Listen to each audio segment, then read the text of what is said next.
Hello to everyone and welcome to our session within the Passenger Experience Conference. This is a session on innovative materials, and methodologies underpinning recovery. That's the title. I am Martin Derbyshire, your moderator for the session and also the CEO of Tangerine.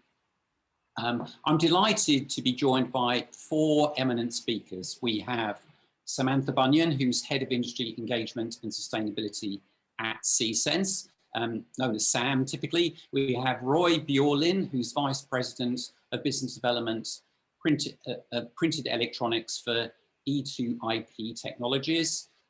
We have Roland Gerhardt, who's the CEO of the Research Center ZAL, based in Hamburg. And we have Martina Stark, Director of BMW Design Works, who's based in Munich.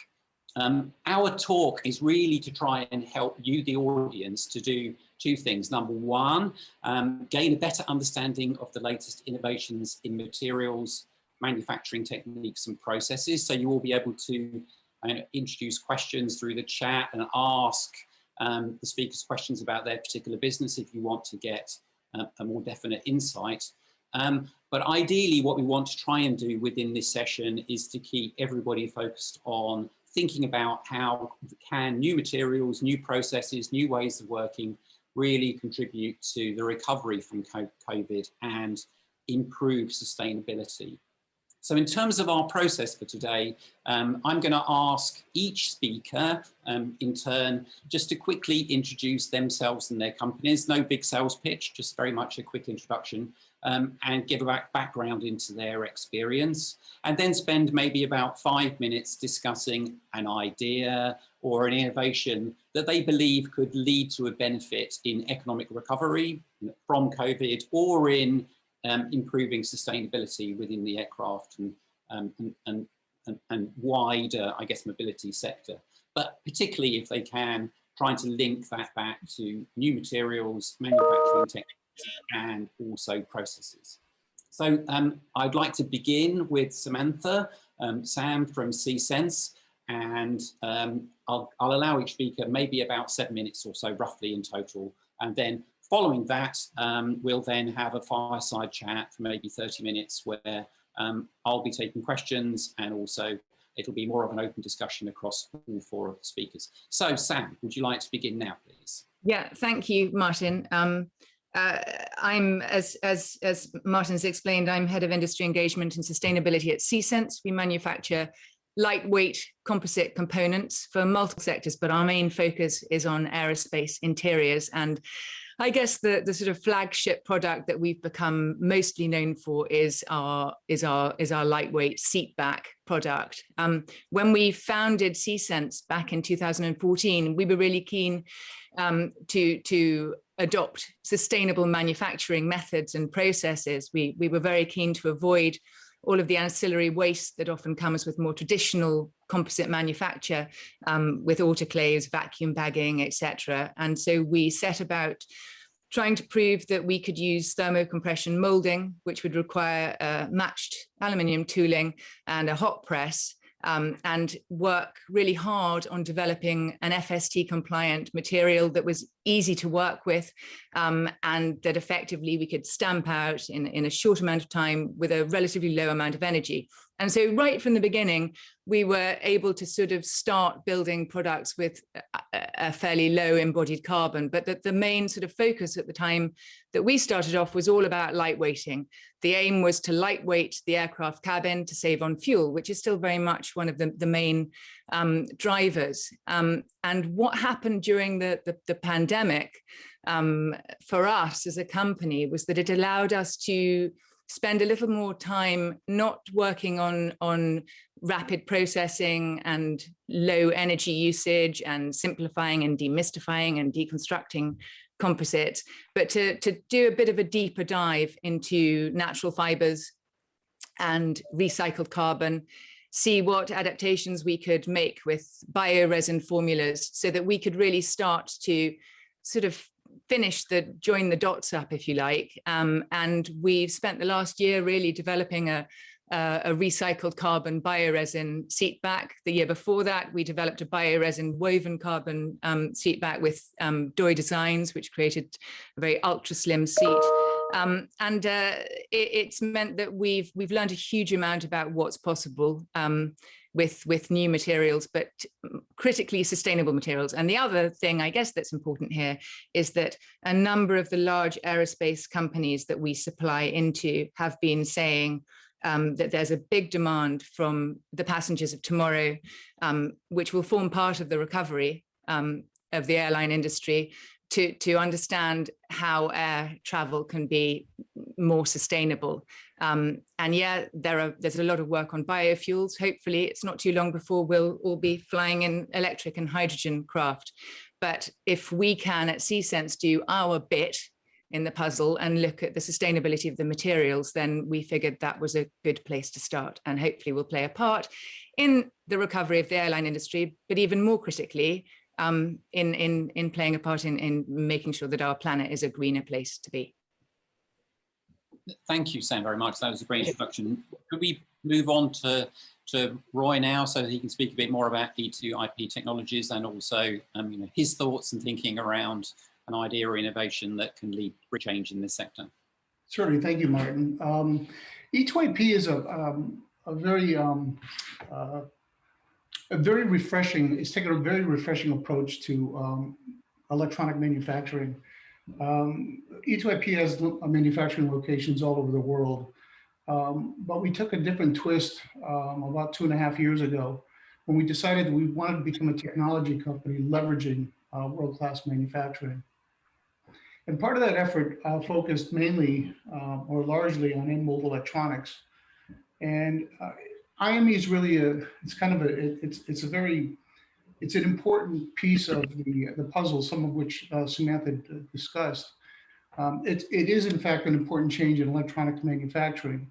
It streamlines the manufacturing process, but also offers an enhancement in supply chain management, if you will, because we're compressing almost the entire manufacturing process into a solid state component under one roof. The technology itself also dramatically impacts and enhances the passenger's flying experience while on board. And it's an interesting sort of merging of technology and, if you will, passenger comfort. Because within mold electronics, we can offer not only weight savings and space savings, but in-mold electronics also offers human-machine interfacing that's very, very advanced with touch technologies, lighting, improved wireless technologies. We can support multiple protocols with printable antennas, for example, as part of that solid state device structure for Bluetooth, Wi-Fi, LoRa, et cetera. And it's no secret that more intuitive and more user-friendly onboard electronics and passenger controls offer significant advantages in satisfying what I believe is a new generation of flyers that's really come to expect not only ease of operation with a lot of these controls moving away from buttons to touch, for example, but also streamlining and the aesthetic appeal of curves and shapes and non-movable parts that really are become kind of ubiquitous within not only our mobile phones, but the devices that we touch every day. And in-mold electronics offers reliability that's really enhanced through some new innovative sealing technologies. Again, this is a solid state device. And hygiene, we're working on a new generation of antimicrobial plastics that become part of the in-mold process. So as a combination, in-mold electronics becomes very, very attractive all the way through the supply chain, the manufacturing process, and then the end product, of course, is something that can be embraced by the passenger itself. And I think Samantha touched on a really important point. Throughout the pandemic experience, we've been able to really sort of tinker through what a lot of the more important hot buttons are from a strategic standpoint in the aerospace industry, as well as in the what's really become to be expected by the consumer, and sort of push through those barriers with a lot of, as I said, very innovative technologies and innovative thinking. Okay, cool. So can we move to Roland? I mean, you come from a very different background, Roland. You're running a research centre that's doing, from what I remember from our conversation, very wide-ranging explorations in new technologies and new techniques. Could you perhaps tell us a bit about your centre and what you're doing and what you think is important, and also shed light on some of those technologies and the changes that you think they might bring? That would be really helpful. Yeah, sure, Martin. Thank you. Yeah, so we are operating here a research center, and it's a unique kind of a research center, actually. So we call it a little bit the Silicon Valley of aerospace innovation center, because it's a new approach. And the idea behind is that we are collaborating across the complete technology and innovation process chain. So we have more than 30 partners here in the building working under one roof together. So it's really this collaboration spirit which we try to support and which we try to push forward. And we think with COVID-19 is coming more and more important for this collaboration. We started a couple of years ago, and when we started, we saw that just having these 30 partners under one roof is not enough. So we have the complete process chain, from the universities to startups, suppliers, to the OEMs like Airbus and Lufthansa Technik. So we have all the partners here on board, and they are renting space.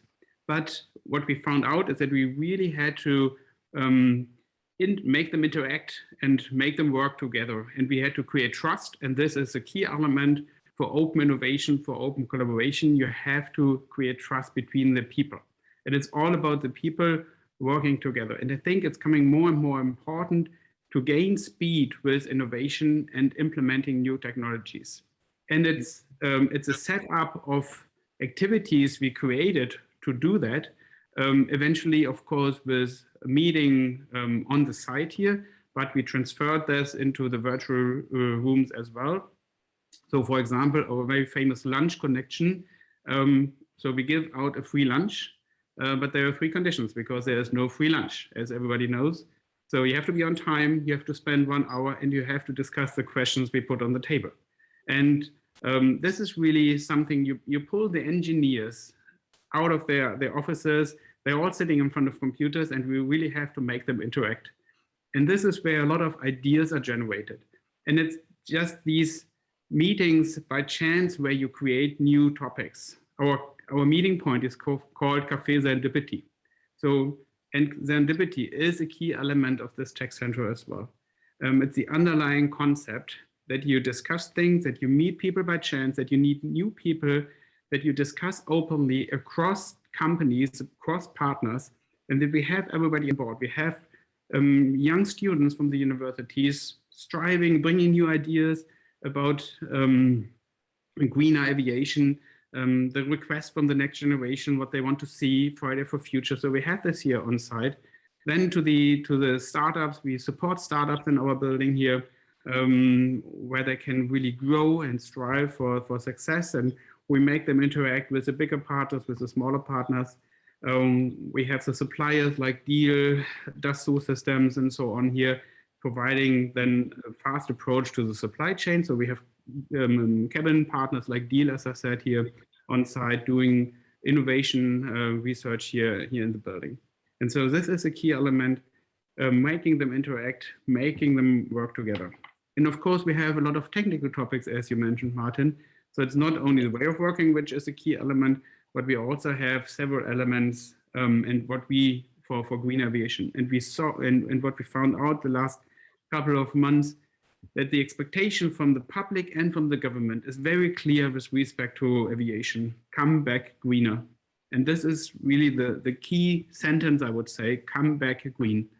And so it's really a request from the public towards aviation and from the government to do that and to achieve that. And we do this in a very broad range of technical aspects. So of course, hydrogen. We have a big hydrogen research lab here, and we just installed our huge hydrogen tank in front of the building. So we spent several millions of euros here to install the fuel cell lab, where we can test fuel cells mainly for propulsion, but also for cabin applications. So there were some applications for fuel cell. Deal did some research on that, And the fuel cell technology goes up and down all the time. So we're dealing with that for a couple of years. But now with COVID-19, it's really gaining speed.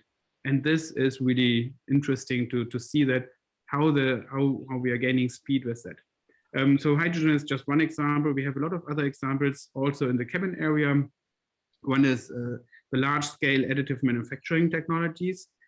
So we have two robots working together, printing large cabin parts in new materials, and we're investigating new materials as well, and to reduce weight, and that is already green. So you know that weight saving is a key element for aircraft design, and everything which is lighter is better for the environment. And this is something we're working on with additive manufacturing.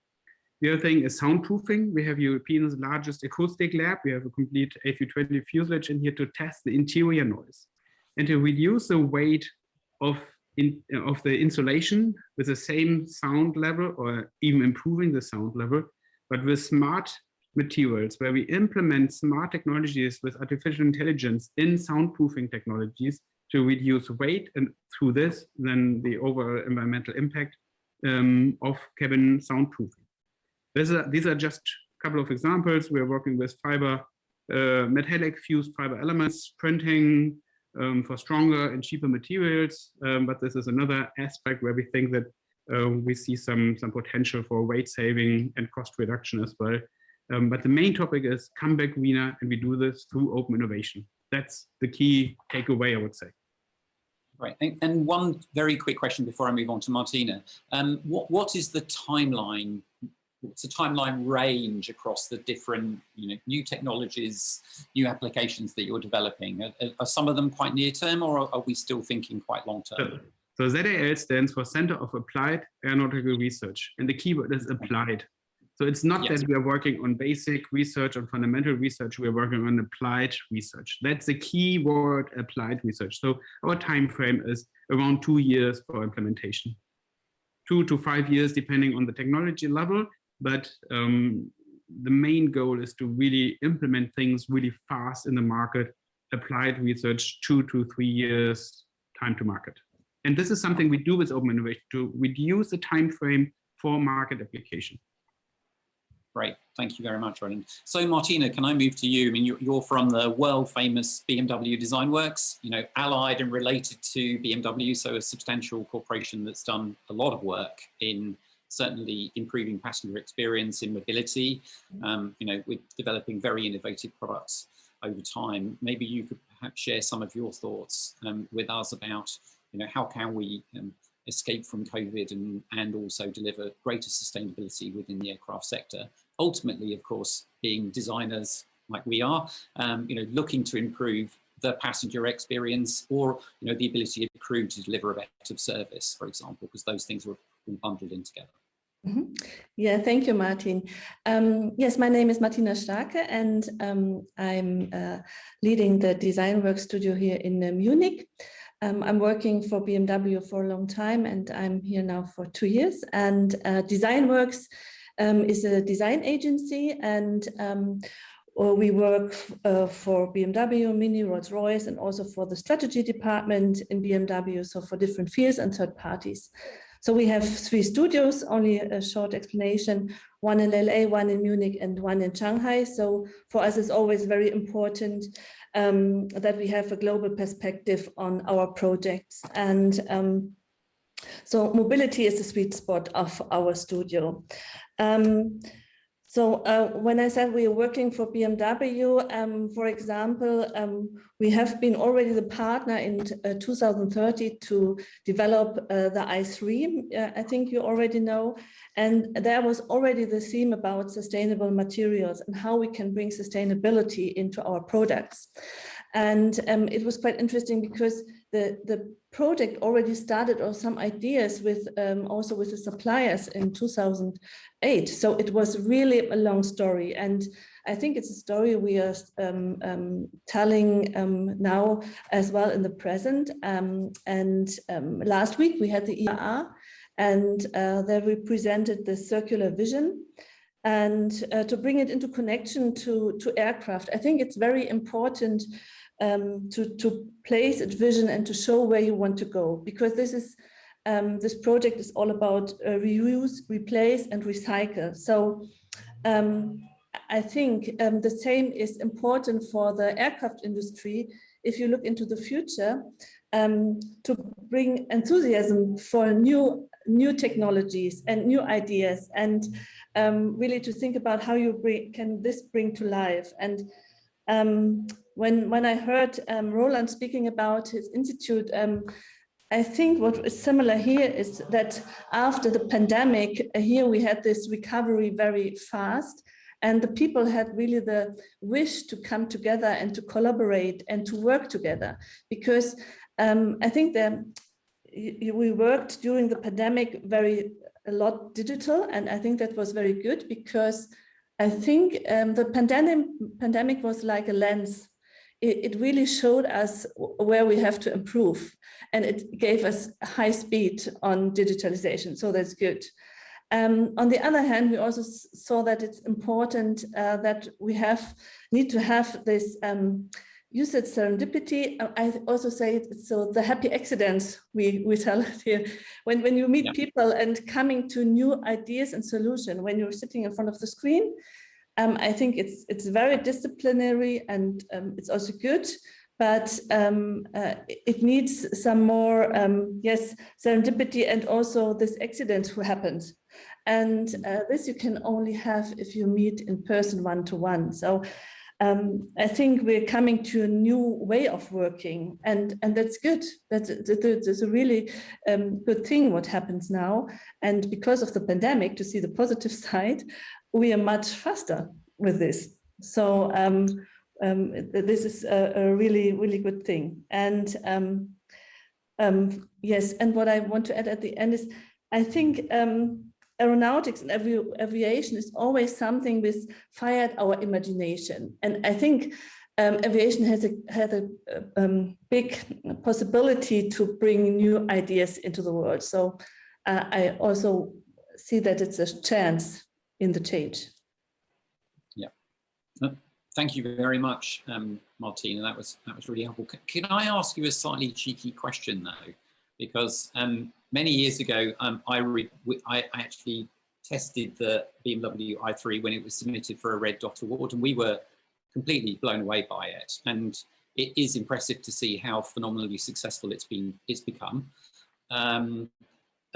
But we were kind of told at the time that actually BMW kept quite separate the electronic development division from the petrol engine division, because they were worried about the sort of culture of, hang on, we build real cars with engines for drivers. Is that an urban myth, or is it really the case? Do you know? I think when this project it was called, was started, I think it's always good to have an incubator or people together who are thinking about the same vision. But the people have been worked at BMW or in the company before. So I think they have the technical mindset and also the art of engineering or art of designing. But I think it's always good that they're a little bit only separated in terms of that you don't have the same processes.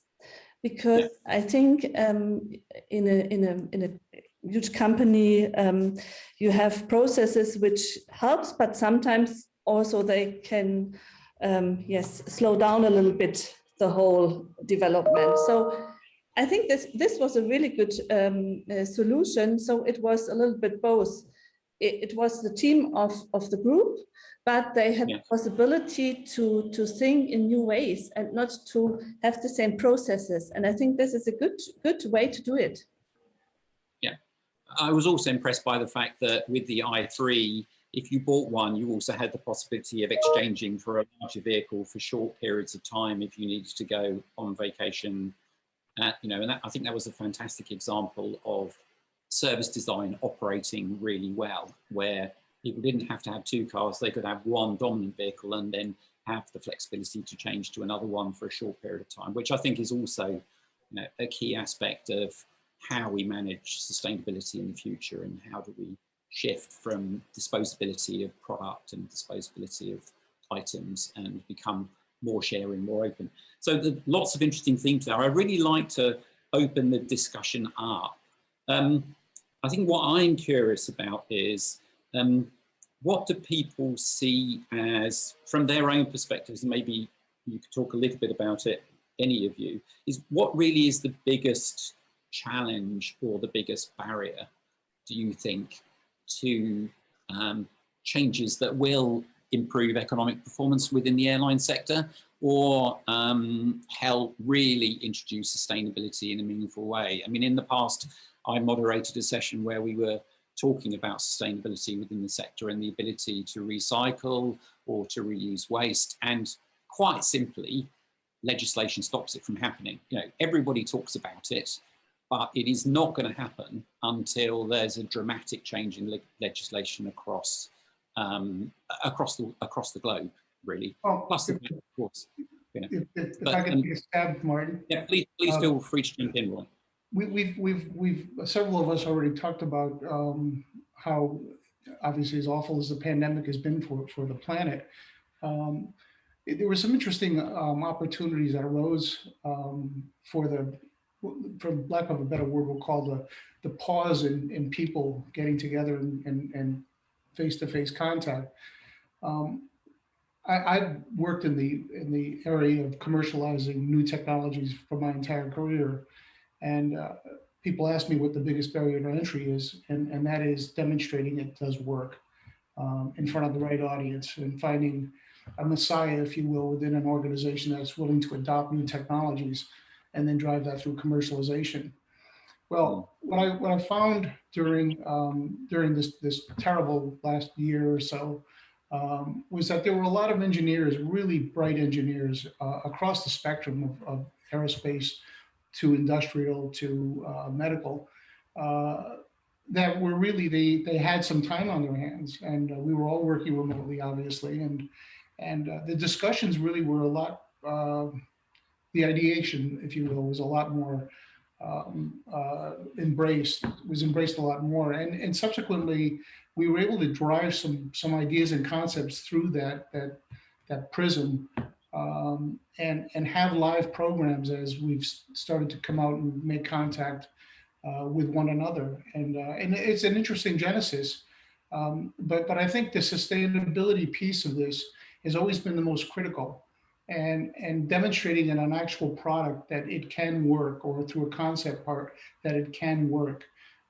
is really incumbent upon if you will, the company itself that's promoting the technology to prove and to demonstrate.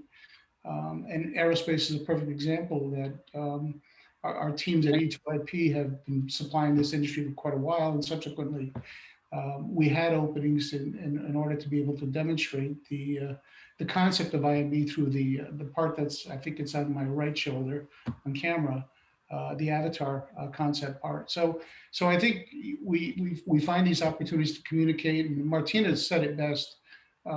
People do need eventually to come together and collaborate, and the ideation piece of this is so important. And maybe, Roland, from a kind of perspective of developing advanced technologies, what do you see? What stops things happening? I mean, obviously you've got a key insight in terms of getting people to interact in a different way, work in a different way, where you get shared experience, and therefore you probably get better new technology. But what are the barriers to kind of get this stuff happening in the market, make it really become real? Yeah, I think it's, again, the collaboration is making the difference, and we have to enlarge the scope of collaboration. So at the moment we are talking about technical exchange, but we need now political support and governmental support to really make a step change. I mean, just hydrogen as an example, we in aviation setting the scene for using hydrogen in aviation, but that's on the consumption side. But on the other side, generating hydrogen, providing hydrogen in a green fashion is a political task. And this is nothing we can do in aviation alone. It needs to, the politics, government, they have to set up a supply scene for green hydrogen. And this is how we have to work in the future. We need to see the big picture, the big scope there, and we need industry, we need the public, and we need the government to join forces. And I really like the idea and the step forward of Airbus providing the vision of zero emission aviation. And this is just one example of Airbus, but the thing is, during COVID-19, they set a target, a goal for 2035 with zero emission aviation. And this is just a vision, but everybody involved in the industry can now align to that goal there.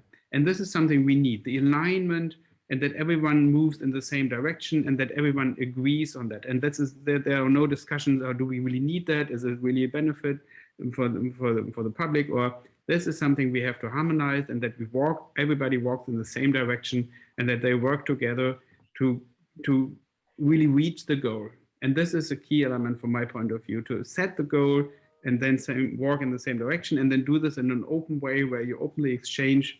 And then we need, of course, all the processes and regulations to follow on that as well. We need everything underlying, but that's the next step. We have to agree on the goal. And this is something which I really like in Europe, I have to say, because this is something which is harmonized in Europe. So it's Airbus, but it's not only Airbus. There's Clean Sky behind with the European Union funding projects there for research. Everything is aligned there, and this is what I like in Europe. We really have an excellent baseline to proceed towards that vision. And that's different to China, that's different to the US at the moment, at least. We see how they will change with the new government. But at the moment, I really like the European idea to say, okay, 2035, we need a green aviation. And everybody in the industry can align to that goal. That's really the key element from my point of view. Now, we have a question, and it's really it's very much focused on materials. So maybe actually Sam and Martina can talk about this, because it's a very specific question around green materials for interiors. And they're asking about the possibility of using cork as a natural material, whether it can be used in flooring or wall panels, and could potentially this bring weight reduction or acoustic absorption. Now, I don't know whether Sam or Martina, you have any experience of this. I know from the i3, bamboo is used as a natural material that's really skinned down to provide a decorative finish. Do you have any experience of cork as an additive? I know, Sam, you've been exploring hemps and other fibers, but I wonder if you can help our listener with that specific question.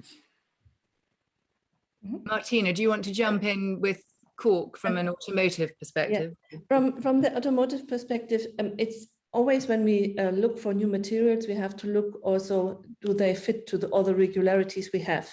So this is also the most important thing, and can they fulfill this criteria? But I think at the moment, if I don't go especially to cork, but it's a material we also look into next to other materials. It's all about, for example, when we look about how we cover the seats at the moment. I think everybody is looking for new material instead of leather, for example, because it's had a huge CO2 print. And so there are different possibilities at the moment, or different,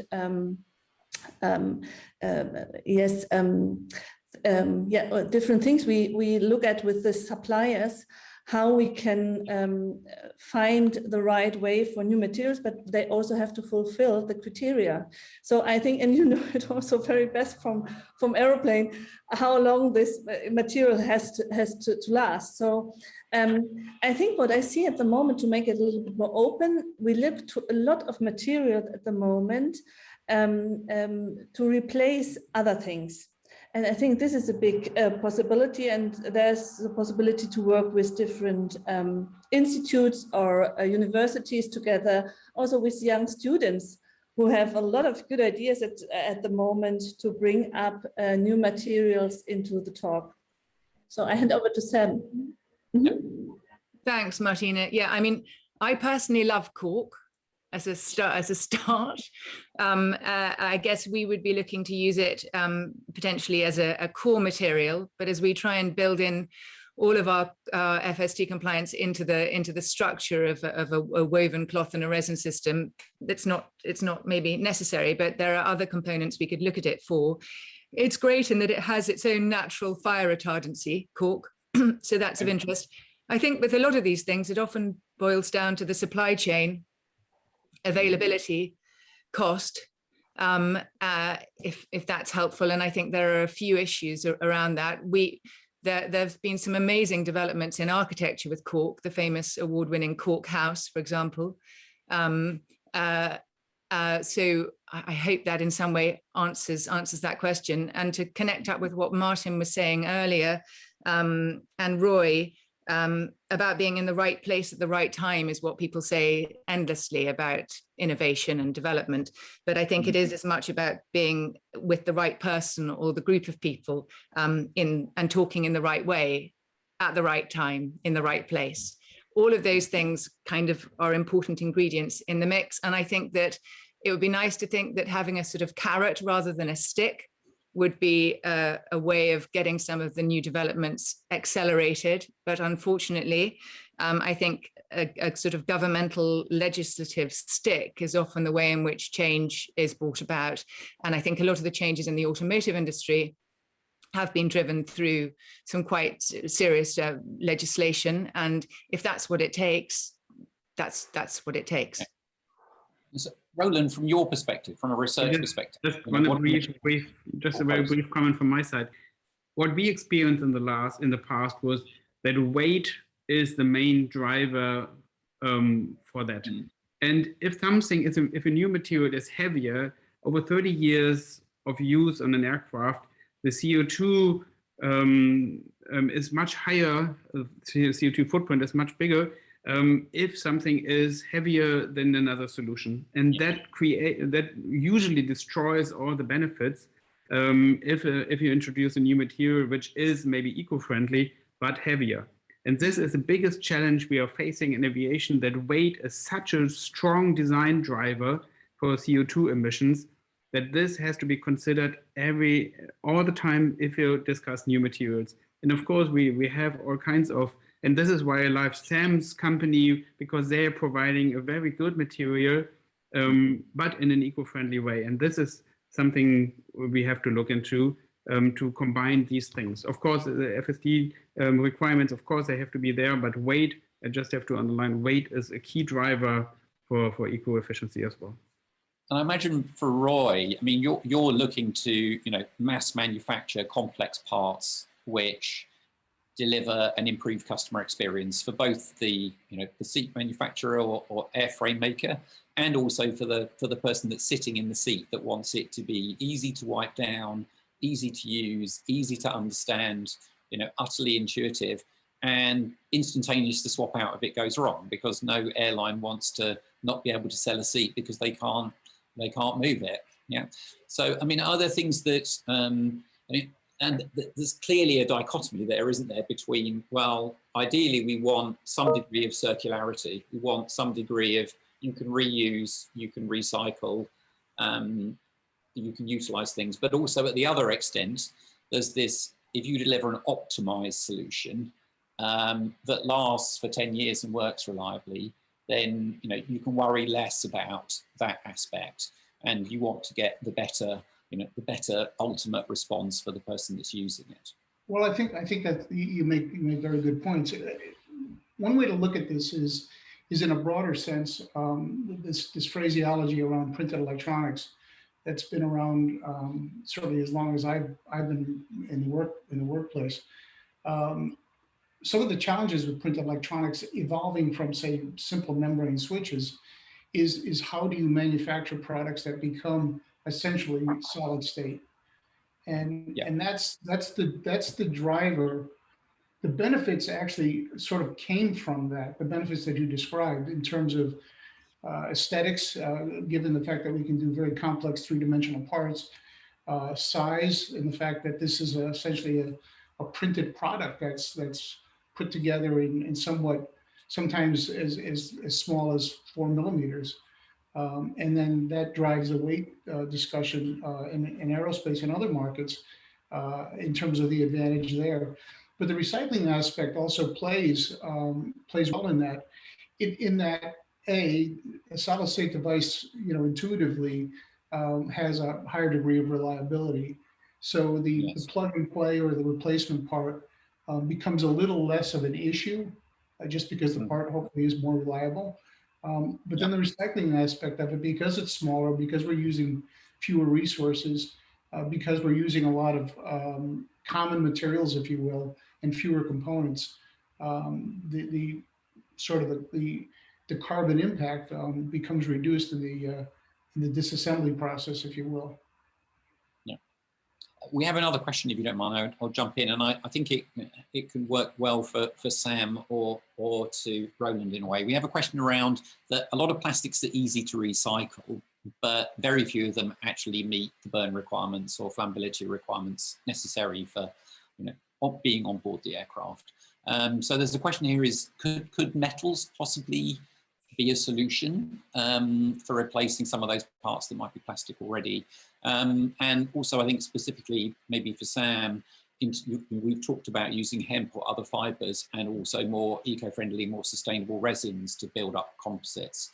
Are they still meeting the burn requirements and delivering on the overall performance requirements to allow qualification for use in the airline sector? So who would like to go first?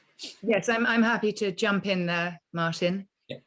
So one of the first funded programs that Csense ran was a project that was about swapping out aluminium for lightweight composites. So that was our mission, because of course there's a lot of aluminium has been used traditionally combined with plastics in aeroplanes. I think the way we look at it is in the processing of the material once we've got it, but also we try and look at the processing of the material before it arrives with us. So that's why we're looking at alternatives to carbon fiber. And we've been looking at hemp because in its growth, it sequesters a huge amount of CO2. So it's already done a good job before it is then processed into a material, and then we try and process it with low energy manufacturing methods. So yes, I mean, metal's not going to go anywhere, although it's proving harder and harder to manufacture it, certainly in the UK. But yes, there will always be a use for it, but I think it's important to take the right material for the right application. Yeah. It's also important to consider what are the sort of tolerances and requirements. When people think about composites, there's often a sort of focus on high performance.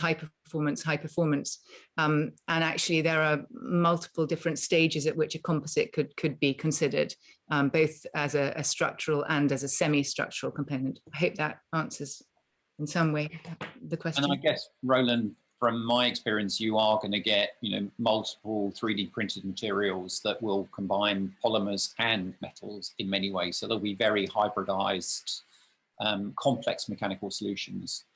Yeah, so albeit high cost, I guess. Yeah, so as I said, weight is a key driver, and metal. And if you just compare metal and plastics, it's an unfair comparison. But if you can reduce the weight through stiffer, stronger, metallic printed materials, you can save weight again, and you can save a lot of CO2 over the run of an aircraft. So this is a key element, and we are implementing a new technology, or trying to find out if that is really an application, which is metallic fused filament fabrication. So instead of using just a plastic filament, we are implementing into the filament small metallic parts, and we sinter, so we print them in a plastic way with filaments, the parts, and then we sinter them. So the plastic part is then burned away, and just the metallic parts remain, and they are then fused together.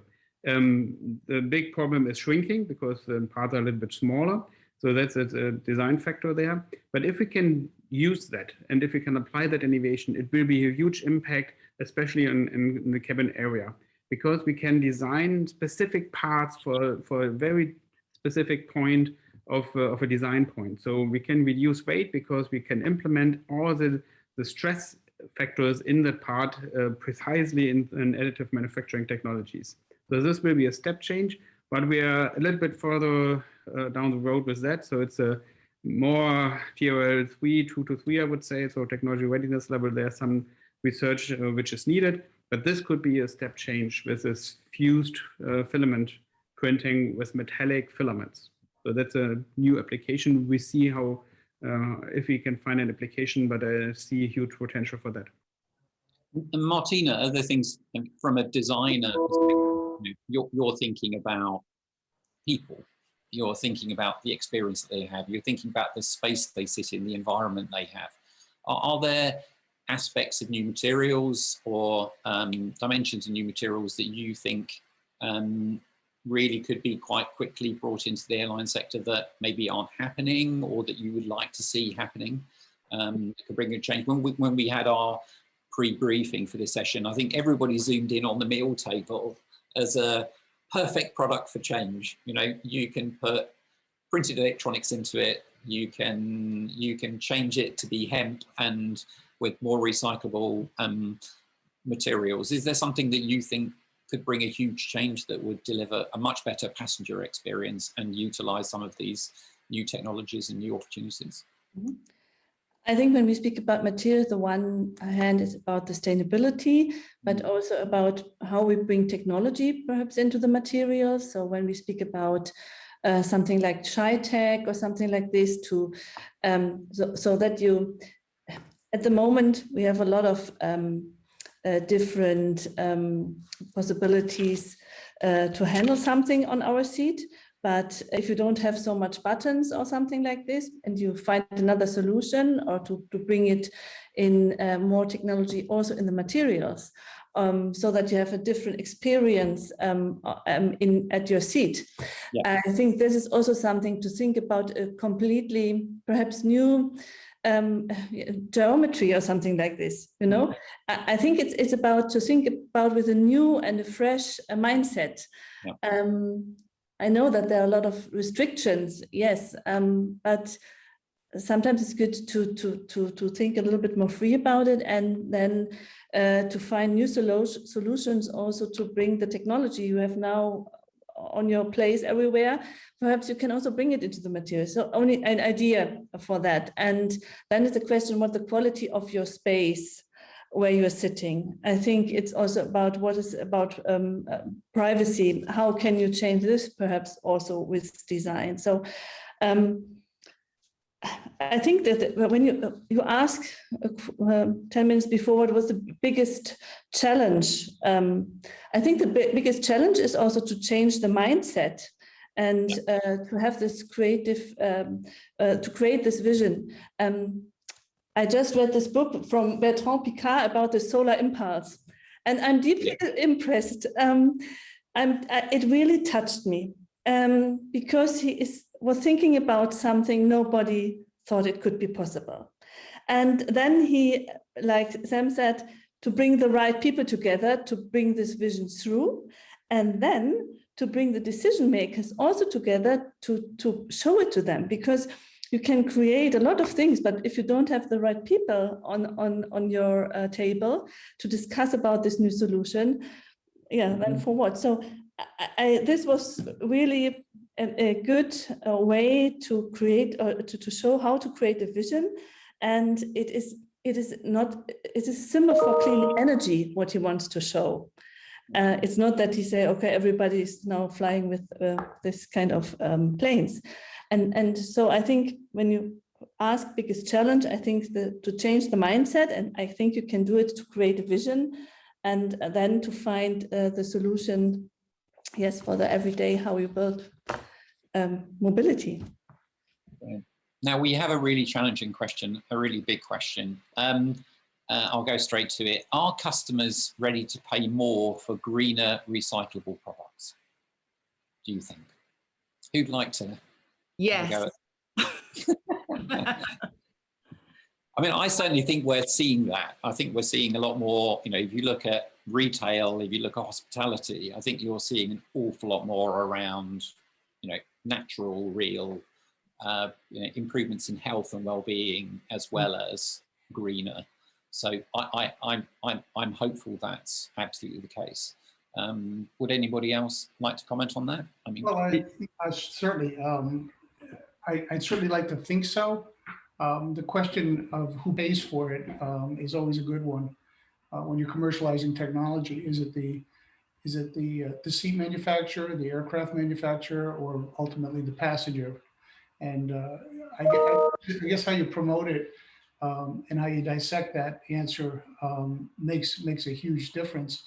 All of that said, though, is I think the technology solutions that have been discussed here, certainly from Samantha, you know, they imply savings, offset savings to the benefit, just by virtue of the fact that, you know, you're countering it with weight savings in some cases, strength of materials, that's become very important.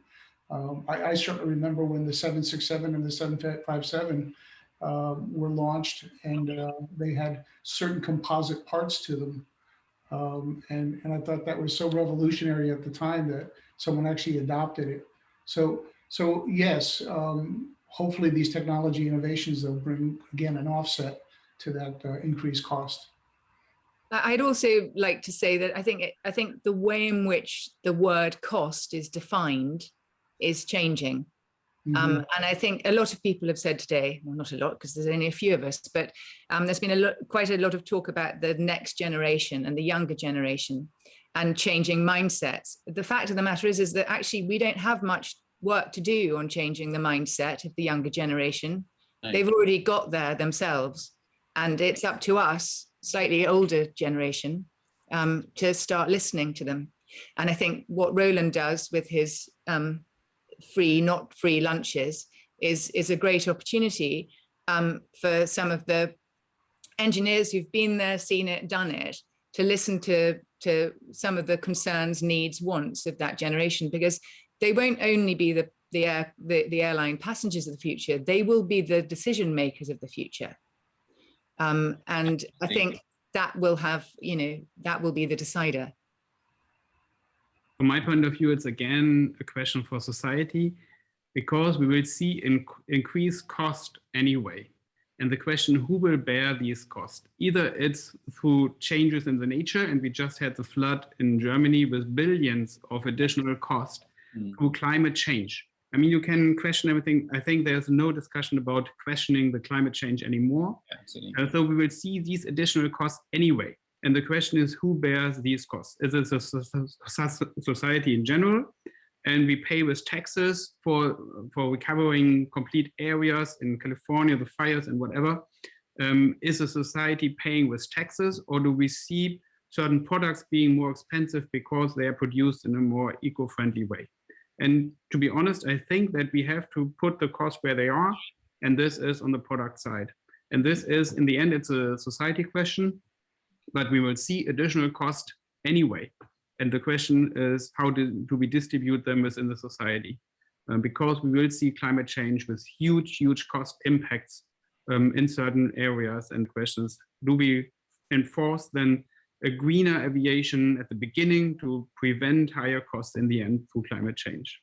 But that's a society question, but I'm convinced that we see a change of the tide towards greener aviation in general. In the next coming years, we will see more and more of that. We have a very specific question, which may relate to Sam, because I know you've been dealing with composite materials and the recyclability of them. And the question is, how should end of life cycle recycling of composite materials be addressed? At the moment, the key technology is burning, pyrolysis. Is that really the case, or do you see a glimmer of light for, you know, more recycling of composites and reuse of composites in an effective way? Yeah, I mean, I think Roland and I discussed this at our pre-meet before this meeting about the importance of not only looking at it in terms of recycling for different waste streams, but also in terms of repurposing scrap or waste material to make another sub-product from. That's one approach. And I think that there's been a lot of work done over the last 2 years about looking at the disassembly of composite parts. I think the world was quite probably shocked to see images of wind blades being ploughed into the landscape. I think there were quite a few news articles on that last year, and there was a reawakening to the importance of considering end of life and a cradle to cradle concept rather than simply a cradle to gate, and looking at life cycle analyses and also environmental certification, I'm sure is on the way. And all of these things will play a part in making sure that we have a truly circular philosophy when we manufacture things. And I think it should be at the root of all design. I was lucky enough to know an amazing architect called Cedric Price, who was operating in a time maybe before his time. And he spoke a lot about construction in terms of materials and being aware of what happened at the end of life, and that buildings should have a sort of finite time that should be considered. And I think that philosophy is useful to have whatever you're designing. And a very, very specific question around what impact do the people think that these new materials might have on MROs? I don't know whether, Roy, you're in a position speaking as a kind of manufacturer of new technology, trying to launch into the market, are there things that you might see as being critical for MROs?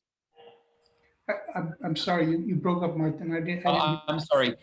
This question is, what sort of impact do you think these new materials, and I guess it's referring to recyclable materials or sustainable materials, might have on MROs?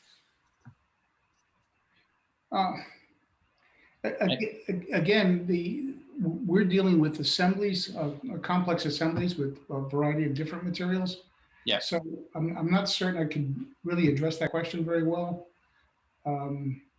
We're more of a disassembly, grinding, reusing thermoplastic kind of scheme, if you will, for recycling end of life. Maybe the questioner can come back and open the question out to be a bit more specific or provide a bit more insight. And then for Roland, for you, there's a question around what kinds of technologies or materials would rate as most promising to reduce noise inside the aircraft. Now, I assume there's always this vicious circle between you generally need mass to kill off noise and vibration. So what's the most promising option for that? Because obviously noise is a really critical component of passenger experience and comfort, like air quality. Or just a very brief answer to that. I think it's metamaterials, so where we combine different materials together in a smart way.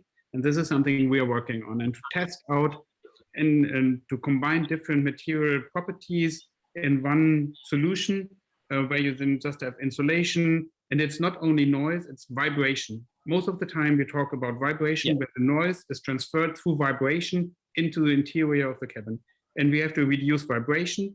And that is about stiffer materials, about dampening materials. And this is not only weight. So talking about smart solutions, implementing metamaterials with smart properties is a key element for that, I think. Combining materials is a key. It's not one material, it's a combination of materials and making them smart. And this is something we are working on intensely.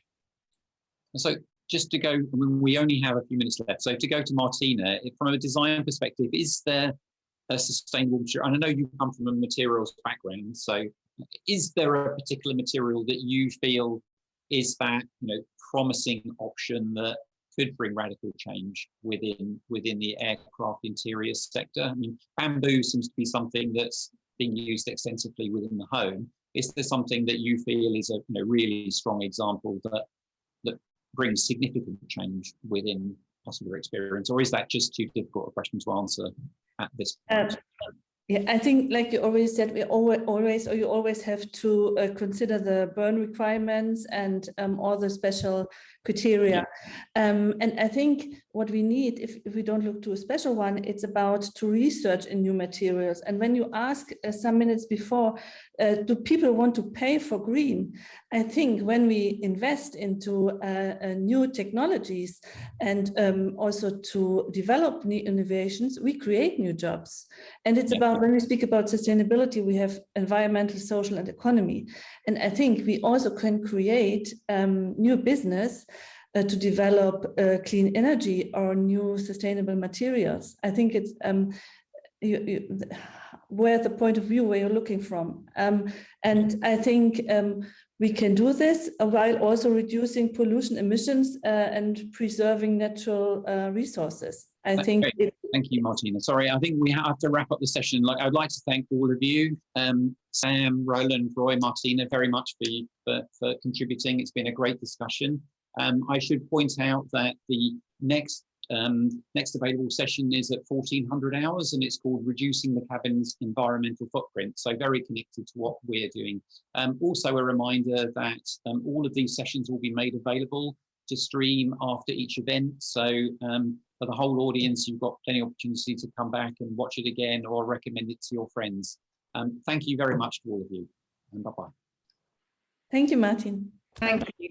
Thank you. Bye-bye.